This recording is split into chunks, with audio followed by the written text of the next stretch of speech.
More local news now as some Rutherford County fire and rescue personnel received a big honor.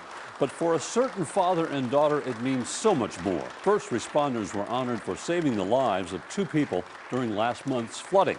News 2's Alex Corradetti spoke with the man who says he'll never forget the heroic actions of first responders that night.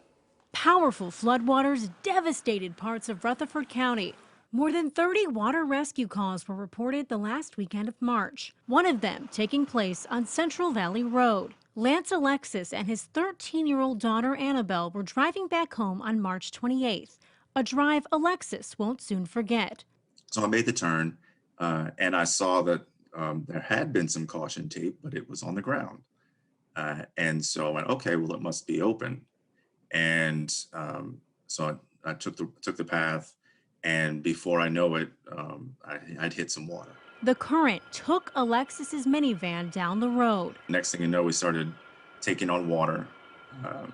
The front end of the car started getting really heavy and dipping forward. We started to panic a bit, and but I knew I'd call 911. I knew help was coming. Rescue crews arrived on the scene just before one of the most terrifying moments of Alexis's life. Out of the blue, the water just kept rising and rising and rising.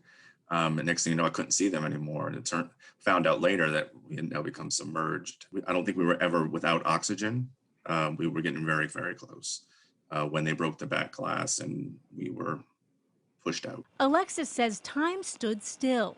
2 minutes and 14 seconds from the time they arrived to the time they got us out. Their hearts are just so good, and you can just see God's spirit in them. And he has a piece of advice for drivers out there. If you know there's a safer route, take the safer route. And that's what I regret. I really wish I would have taken the safer route.